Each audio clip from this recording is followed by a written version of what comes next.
Hello, everyone. Welcome back to the 1.73 Mission Over Measure podcast. Today's episode is brought to you by Get TPA Fit. Visit gettpafit.com to learn how you can delete chaos, earn more, and build a valuable business that supports your mission.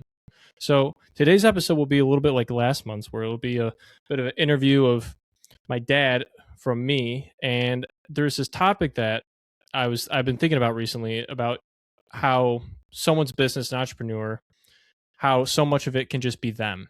The business is them. It's just them. It's the business identity is that person. It's that entrepreneur. And how could someone learn to separate those two things? So the business not only isn't them from an identity standpoint, but also doesn't need to run with them. So I wanted to interview with my dad a little bit more and dive into that topic, as the business that he's in / we're in is moving towards doing that same thing. So Dad, we'll jump right into it.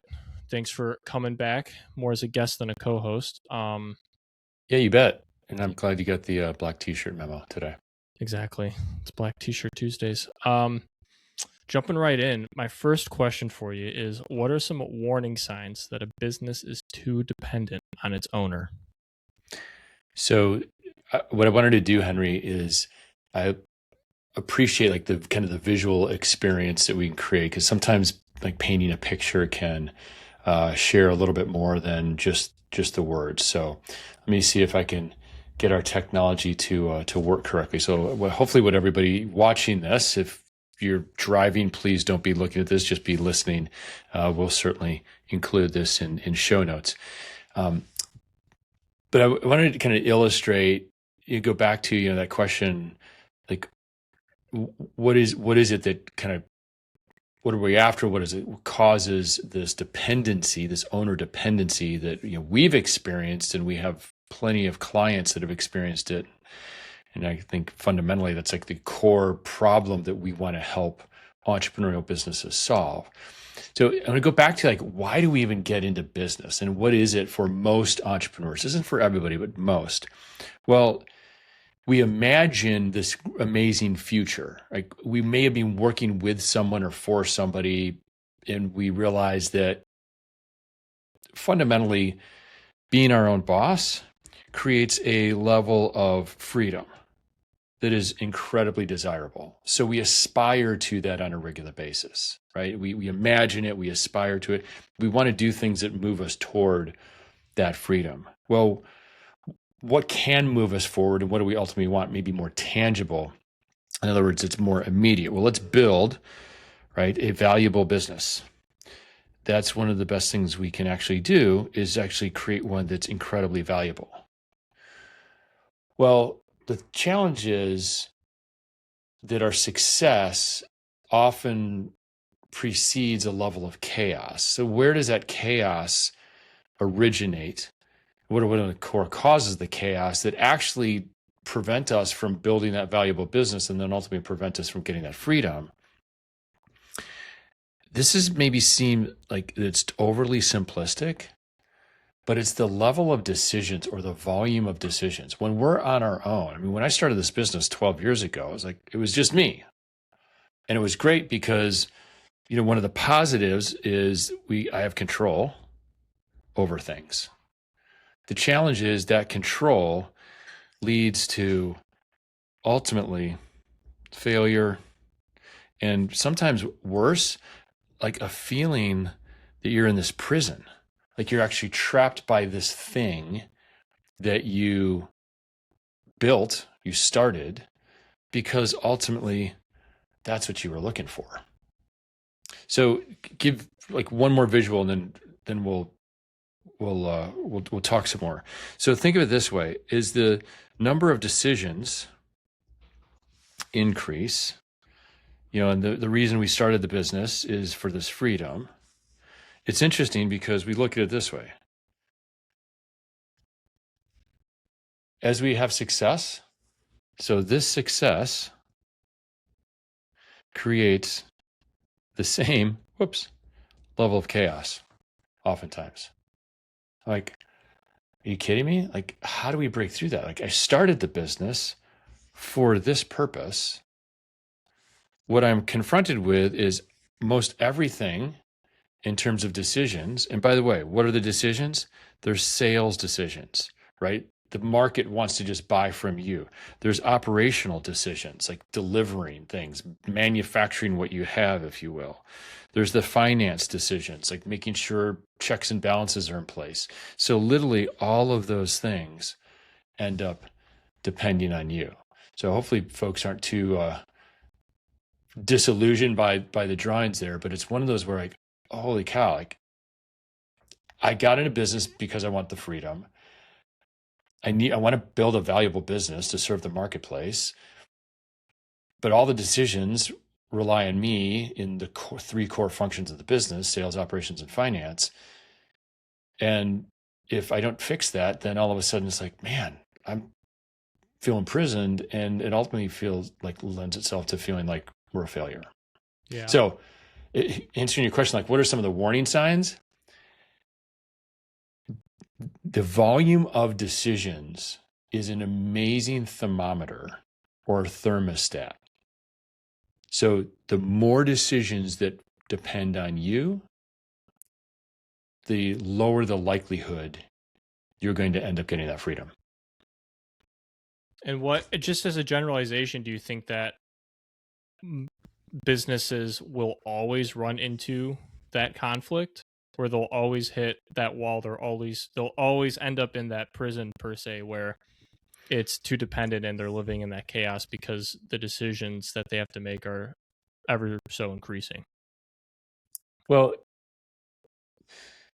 like there's a I think we'll probably talk about this a little bit later in more depth, but there's a fundamental decision that you want to make when you start the business. So if I could do this all over again, I would have answered this question 12 years ago. What kind of business do I want to create? Do I want to create a lifestyle business?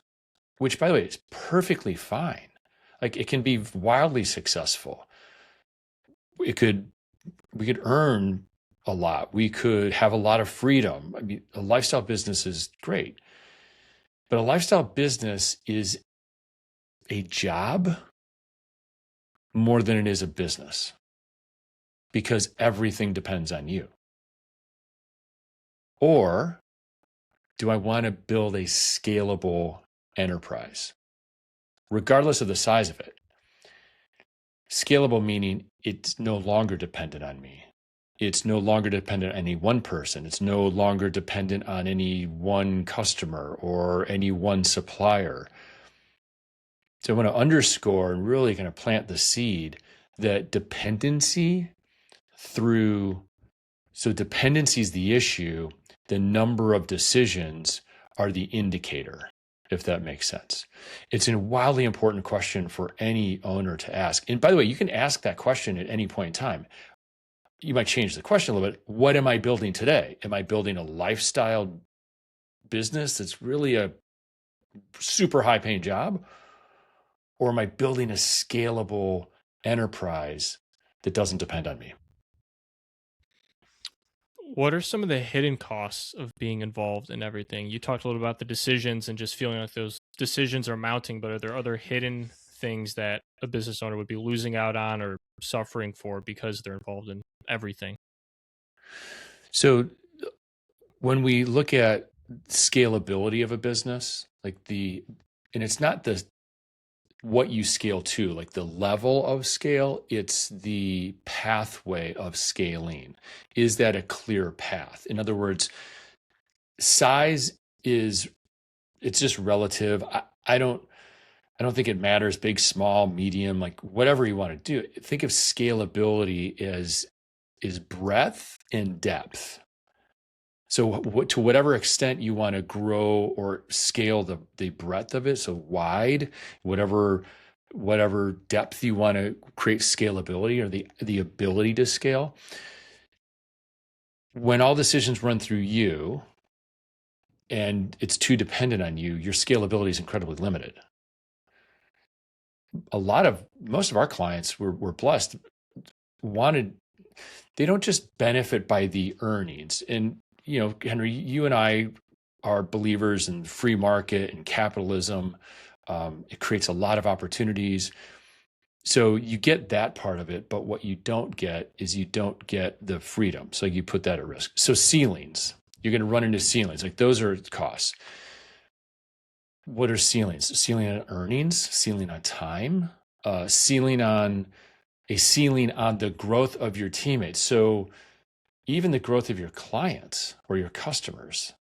And one of the things that I've learned, probably more than anything, is where I am in my career and where we are, like one of the indicators of scaling both breadth and depth is the amount of time I have to work with you, to work with the rest of the TPA team, to coach and guide and be a resource for all of you. Because the better, smarter, stronger, faster all of you get, the greater the scalability is for the business. The fewer decisions depend on me, and I get what I'm ultimately looking for, which is that freedom. Yeah. And kind of on that topic, going over how you can train your team just a little bit to, work without you basically. Are there things that you shouldn't train your team for as a business owner that you should not delegate or never delegate or try your best not to delegate that you should still retain ownership of? So there's a few things. I would look at it as there's probably two or three things that should always remain with the owner, if you will. Number one, vision. So like, what's the future of the business? We all have the ability to visualize what we want in the future. But one of the things that a problem we run into is that if everybody participates in defining that vision, well, which one's the right one? We want to create as much opportunity for everyone on our team as possible. One of the best ways to do that I've found is to assign specific roles. So I think a role for defining the vision and keeping the business on point for that vision is the job of the owner. That includes things like the purpose of the business or like mission. It includes the core priorities of the business, like the direction of the business. So think vision is both mission and direction kind of packaged together. The second thing is culture. And this is something that we overlook on a regular basis. We default to wanting technical expertise in our business. That absolutely is important. But one of the things that we miss out on is actually really reinforcing the culture of the business, the behavioral fabric of the business. We want to make sure that we find the right people to sit in the right seats. Well, right people means they're a good fit with the culture. They're part of the behavioral fabric. Why is that important? It's equally as important as the technical skill, is that when you get to that point where you can step away, when decisions are delegated to others, you can leave the business and trust they're going to make decisions as you would. That's not a skill-based ability. I believe it's more of a cultural and behavioral-based ability. Everything else is primarily operational. So when you think of like the sales function, the operations function, finance, delivery, manufacturing, marketing, HR, they are very valuable functions, but those are things that others can be responsible for those, for managing those, for making decisions in those functions than you. And then kind of looking on outward facing, we're looking inward facing right now with you and your team, but then outward facing, you and your customers. How do you shift the trust that maybe customers have built up over the years where they're just working with you or they just know the business as you? It's just you. How do you shift from just you to your customers to, another team member that would be working with them instead? So that's one of the most challenging exercises to go through. It's, again, going back to dependency. If the market is solely dependent on you, you've got a great lifestyle business, which means you've got a really high paying job. And again, that's fine. I don't want to disparage that in any way, shape, or form. It's not a scalable enterprise. So a few things to consider. First and foremost, you've got to hire great people. and we go back to the right people, right person concept from Jim Collins or Gino Wickman or others that have kind of coined those terms. Culture fit, behavioral fit, and then technical fit, skill fit. The best thing you can do, in fact, as an owner, client or customer acquisition and talent acquisition are probably two of the most important roles that an owner could play. Like, I need to be constantly scouring, or like, who's the next teammate? And the best time to source or recruit for potential new hires is when all the seats are filled. Because if you're coaching, developing great people, your business may be able to suffice and say like, oh, this is great. Like, the business can actually help them mature as a professional, but maybe your business can only take them so far. And I would always encourage everybody, like, don't hold on to people and restrain them in their career development just because your business doesn't offer that opportunity. Like, you've got to make them available to another. Second, so hire the right people in the right seats. Second, employ processes everywhere. So documented process. How you make burgers, fries, and milkshakes is critically important. Actually getting that captured, training people on how to make the burgers, fries, and milkshakes, managing them to make them in the way that the process outlines, measuring them on how well they're doing. And by the way, checklist form, I can't remember, Gawande, I think, is the last name of the author, but it's called the Checklist Manifesto. If you want to read the whole book, but it's a really great example of the power of a simple one-page checklist. Steps in sequence, check off the box. It's a great coaching tool. It's a great training tool, because if I miss a step, if I'm not doing well or I can't check the box on one step, then you know what to coach me on. Number 3, the combination of right people, right seats, and right processes helps you, I'll say it this way, it helps others and the process make decisions versus you. So think of it this way. Every client or every customer that you started with as an owner, you train them that you're the person. But there's good news and bad news. The good news is they're really trainable. The bad news is they're trained to depend on you. Well, let's go with the good news piece. If they're trainable in going to you, then that means they're actually trainable, which means your customer or your client can be trained to go to others. And also when it comes to decision making, something we may talk about a little bit later, like decisions that are dependent on a person versus decisions that are made by a person versus decisions that are made by a process.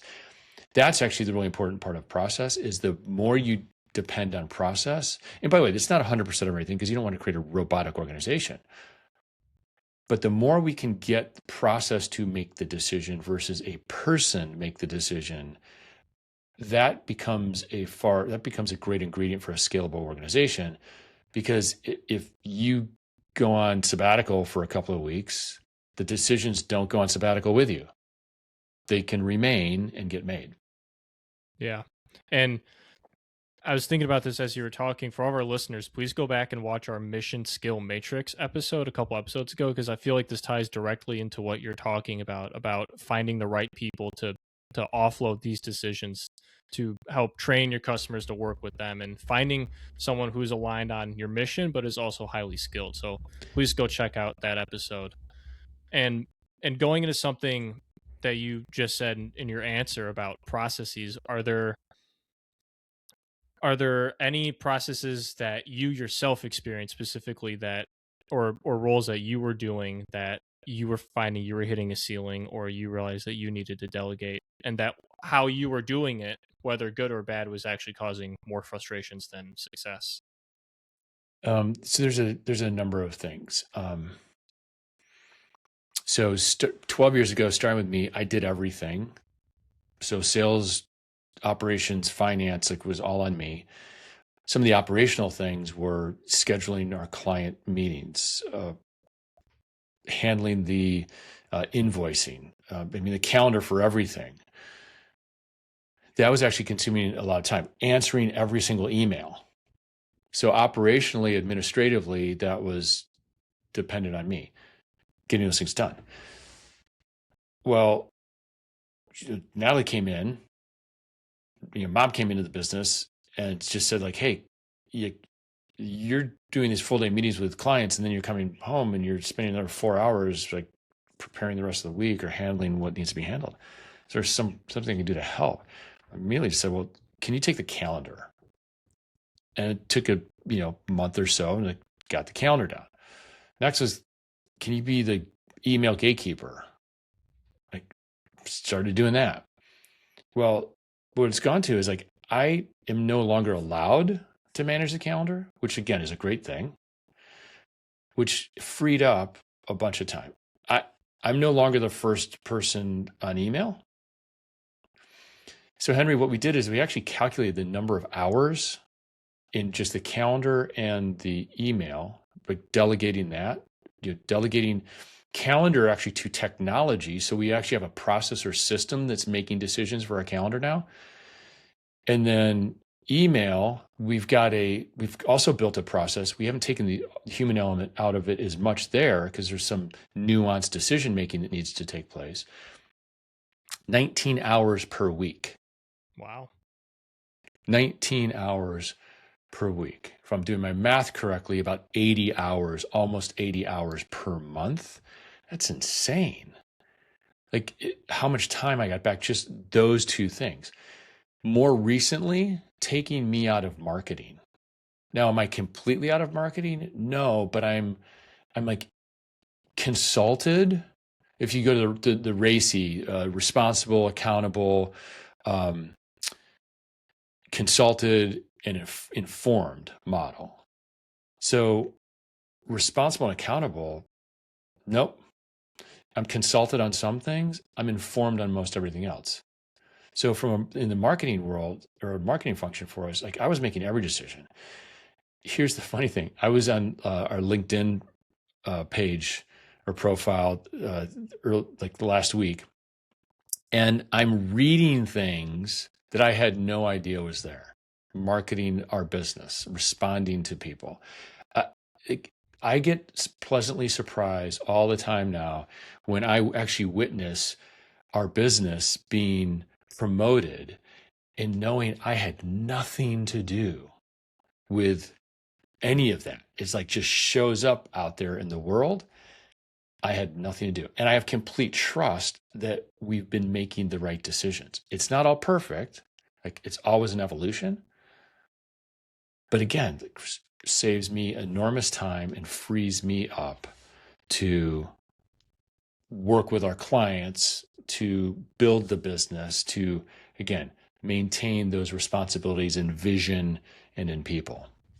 Yeah, and how important is it that an owner sets a clear vision? Because as you're saying this, I'm thinking, well, if you don't want to be involved in marketing, but marketing obviously it's outward facing, everybody knows, and it's kind of a reflection of your vision. How clear of a vision do you have to set so your marketing team, those people in those seats, know to take that vision and then do their job without having to check every step along the way for, does this make sense? Well, there's a couple things. I'm going to bring it back to, if you have great people, the right people, they're going to be skilled in doing the work, so you can have confidence and trust there. They're going to be a cultural, behavioral fit with the core values or guiding principles of your organization, and probably leaning into the behavioral or cultural piece. If they're the right fit there, they're going to be people that can tolerate a high degree of chaos that every owner creates.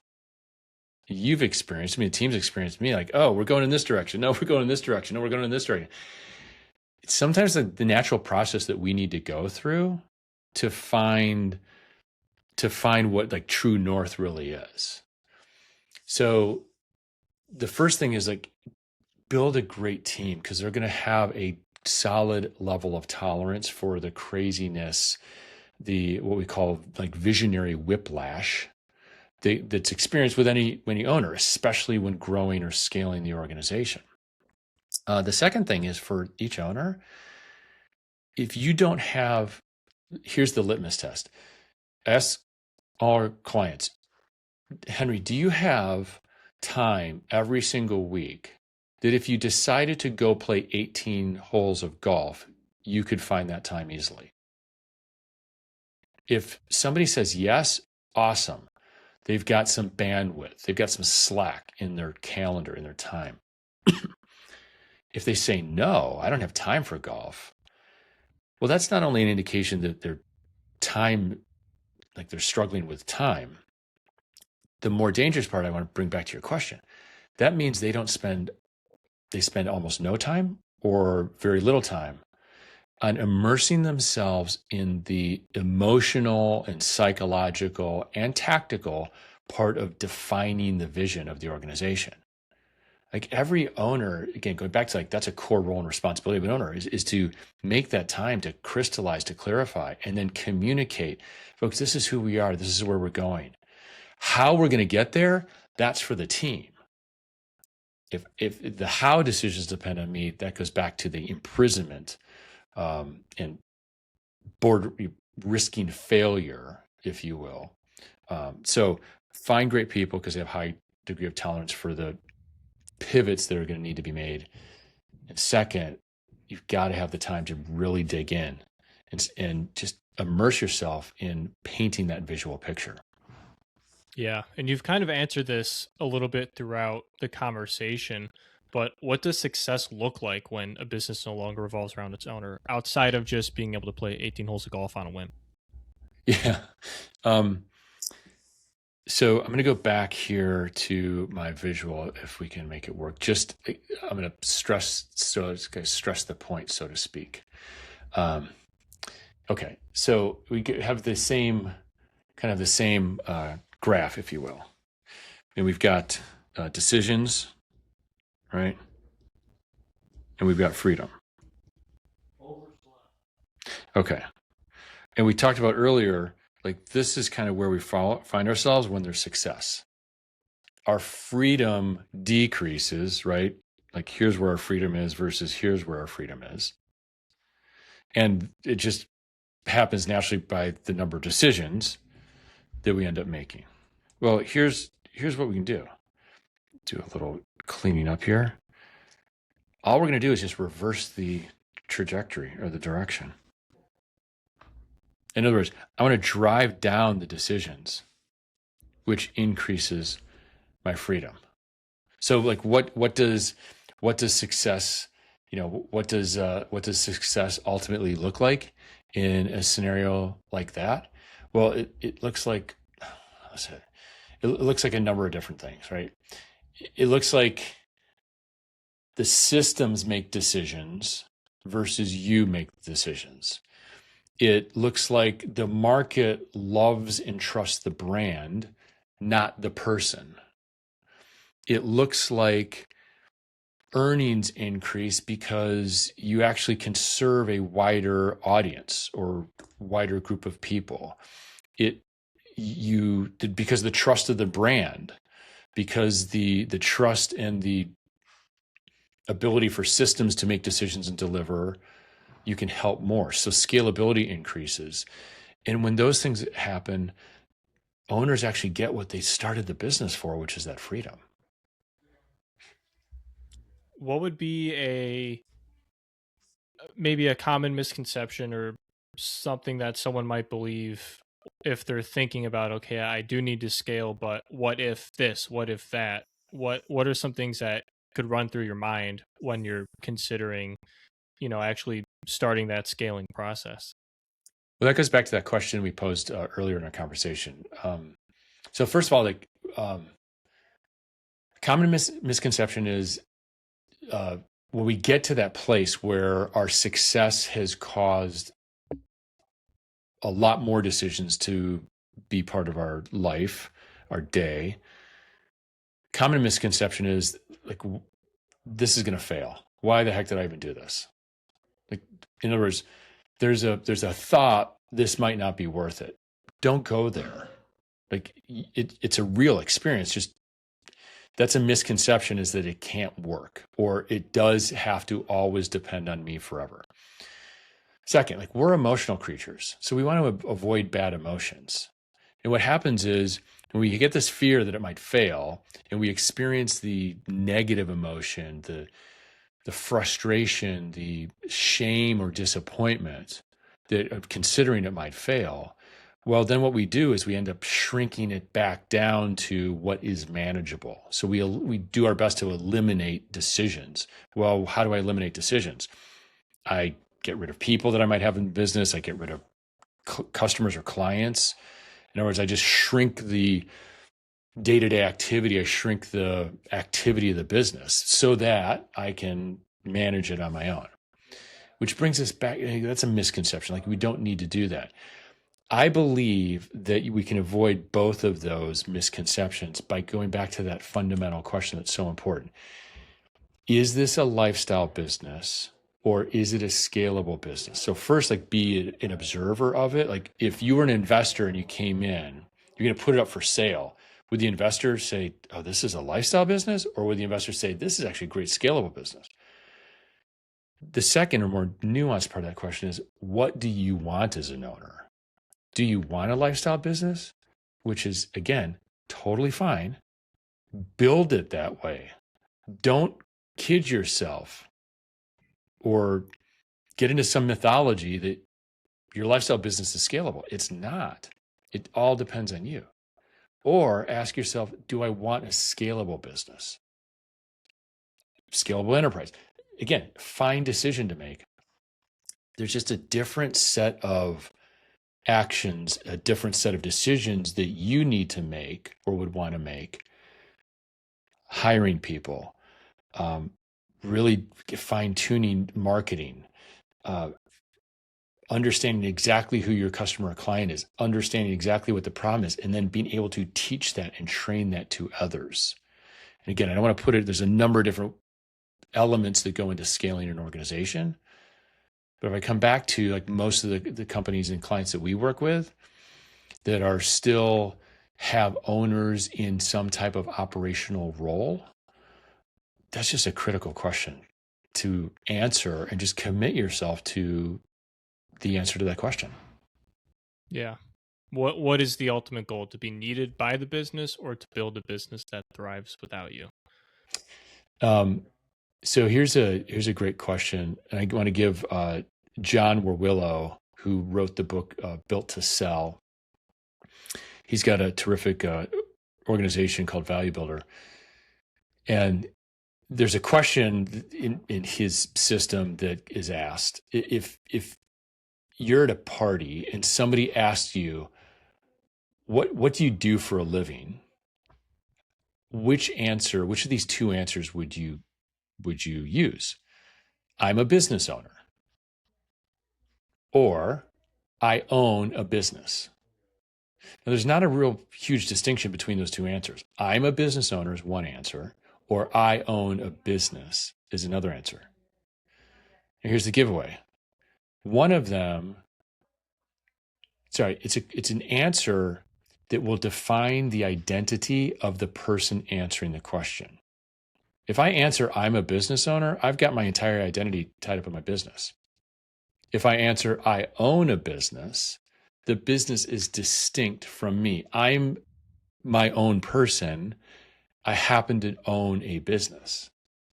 There's an important psychological separation that's a key ingredient to separating ourselves or being able to separate ourselves from being as involved operationally in our business as we could be or as we are.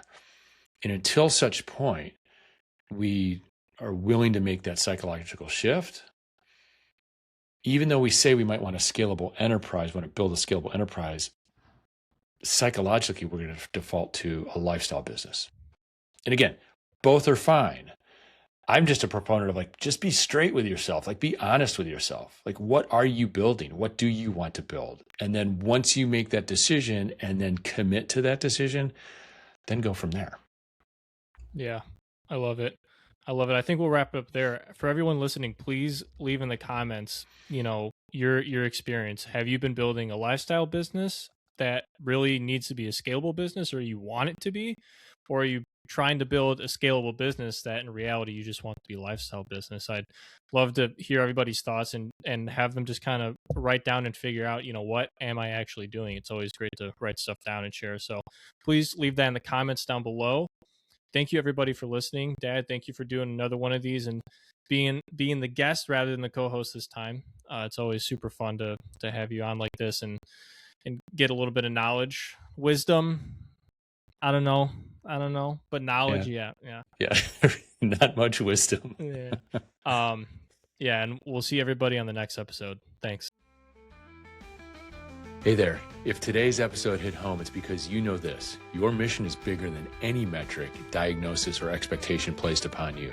At Get TPA Fit, we help entrepreneurs and leadership teams delete chaos, earn more, and build value so they can go from stuck to unstoppable in the pursuit of their mission. Visit gettpafit.com to learn how you can break through those measures and pursue your mission.